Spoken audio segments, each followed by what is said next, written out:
사랑합니다.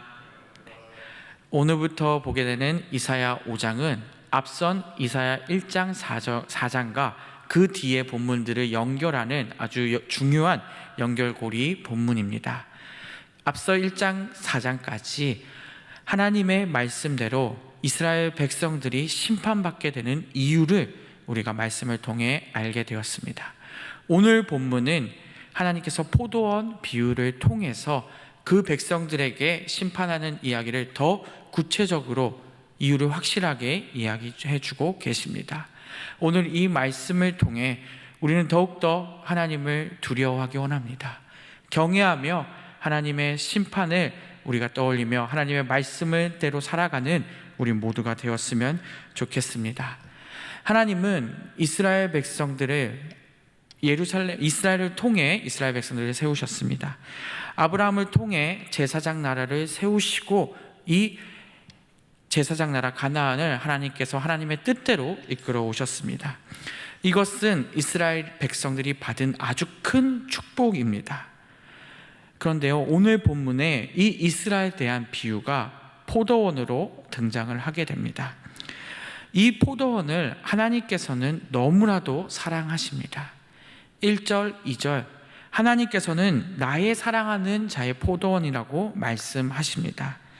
하나님은 이 이스라엘, 이 포도원을 너무 사랑하셔서 그곳을 만드시고 세우시고 지키시고 보호하십니다.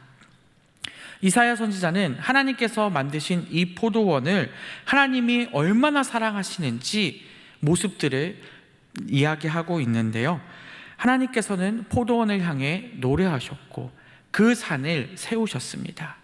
그 기름진 산에 이 땅을 세우시고 또 돌을 갈게 하셔서 포도가 잘 자랄 수 있는 환경을 만들어 주셨습니다. 그곳에 하나님께서 포도를 심으셨는데 하나님은 먼저 그 포도 열매가 어떻게 날 것이라는 것 또한 알고 계셨습니다. 우리가 잘 알고 있다시피 극상품 포도나무가 그 땅에서 자랄 거라고 이야기하고 있습니다. 최고의 땅에 하나님께서는 최고의 열매를 심으셨고 망대를 세워서 그 땅을 보호하기까지 하십니다. 그 열매 또한 당연히 극상품 포도나무가 날 것이라는 것을 알고 계셨습니다. 그곳에서 좋은 포도나무가 나기에 하나님께서는 그 포도주를 짤 틀까지 이미 만들어 놓고 대기하고 계셨습니다. 이것이 바로 이스라엘 향한 하나님의 사랑을 포도원을 통해 우리가 알 수 있습니다.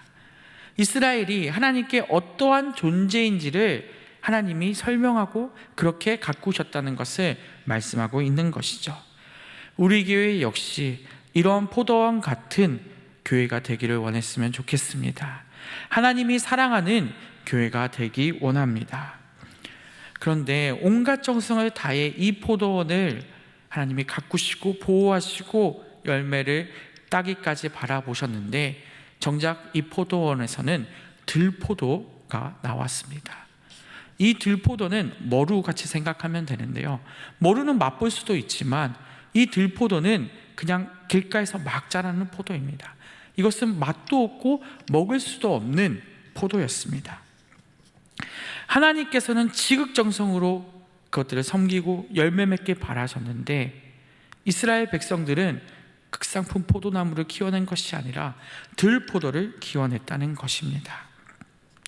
하나님의 보호하심을 따르지 않고 하나님의 말씀을 따르지 않았기 때문입니다. 너무나도 충격적인 결과가 이 이스라엘 땅에서 나타나게 된 것이죠. 하나님의 백성인 우리를 하나님은 분명 돌보십니다. 온갖 정성을 다해서 우리는 하나님을 만나게 되었고 우리의 인생을 하나님이 이끄십니다. 그렇다면 우리는 어떠한 열매를 맺어갈까요? 당연히 극상품 포도나무 열매를 맺게 될 것입니다. 우리를 심으신 하나님을 우리는 언제나 찬양하고 하나님이 기대하시는 예배자의 삶을 우리가 살아가야 한다는 것입니다. 바로 이것이 극상품 포도 열매를 맺는 것이죠. 하나님이 심으신 대로 하나님이 원하심을 삶을 살아가는 우리가 되었으면 좋겠습니다. 하지만 이스라엘 백성들은 그들의 뜻대로 살았습니다. 생각대로 살고 그들의 생각대로 살고 주님께 돌아오지 않았기에 들포도만 계속 맺게 된 것이죠. 이스라엘 백성들에게 하나님께서 바라셨던 것은 들포도가 아니었지만 7절에 정의롭고 바른 삶을 오히려 살기 원했는데 이스라엘 백성들은 그렇게 살지 못하고 오히려 7절 후반부에 포악하고 하나님께 공의만을 원하는 삶을 살고 있었습니다. 하나님의 뜻을 따라 살지 않으면서 오히려 하나님께 요구만 하고 하나님이 보호해 주실 거라는 그 착각 속에서 그냥 살았다는 것이죠. 그들은 주님이 제사장 나로서 주신 그 본분을 다 잊고 참된 예배를 드리지 않고 오히려 하나님의 뜻에 거역하며 살아갔다는 것입니다. 그렇기에 6절에서는 너무 잔인하게 이야기합니다. 그 땅은 모두가 황폐해질 거라고 이야기합니다. 밭을 위한 하나님의 수고가 다 사라집니다. 하나님이 돌보시지 않고 보호하시지 않습니다. 결국 그 포도원에는 찔레와 가시나무만 가득하게 된다고 말씀하고 있습니다. 우리는 오늘 이 본문을 두려운 마음으로 받기 원합니다. 그렇게 이스라엘 백성들에게 돌아오라고 주님은 말씀하십니다. 많은 선지자를 통해서 하나님께 돌아오라고 이야기하고 있습니다. 이스라엘이 우리 역시 답답해 보일 수도 있지만 실제로 우리의 삶 속에서도 우리는 그러할 때가 있음을 고백합니다. 주님은 우리에게 계속 말씀하시지만 우리는 믿는 사람으로서 당연하듯이 하나님께 공평과 의만 구하고 있지는 않습니까? 우리의 삶 속에서 혹시 예배가 드려지지 않고 있지는 않습니까? 우리는 분명 하나님께서 주신 이 좋은 교회에서 자라고 있습니다. 그런데요, 우리는 이 교회에서 자라고 있는데 우리는 때로 잊고 이 교회를 주셨음에도 예배 드리지 않고 우리의 삶 속에서 나타나지 않을 수 있다는 것을 조심해야 합니다. 보호를 받고 있다는 착각 속에 우리가 살아갈 때가 있다는 것입니다. 우리의 마음은 신앙인으로서 마음을 잘 동여매어서 예배하며 살아가는 우리가 되었으면 좋겠습니다. 그리하여 우리의 삶 속에서 오늘 말씀하신 그 극상품 포도나무 열매를 많이 맺는 우리가 되었으면 좋겠습니다. 하지만 또 열매를 많이 맺는다고 중요한 것은 아닙니다. 그 열매가 들포도가 될 수 있기 때문입니다. 그리하여 우리는 점검해야 되고 진실한 열매를 맺으려고 애쓰는 우리가 되었으면 좋겠습니다. 예수님께서는 우리에게 빛과 소금을 맺으라고 말씀하셨는데 혹시 우리는 맛을 잃고 살아가는 우리가 아닌지 계속 점검해야 한다는 것입니다.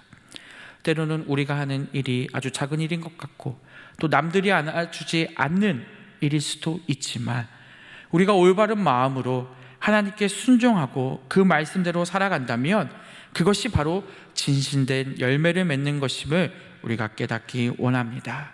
그 열매는 반드시 좋은 열매, 극상품 포도나무일 것이고 그것은 맛 있는 소금일 줄을 우리가 믿습니다.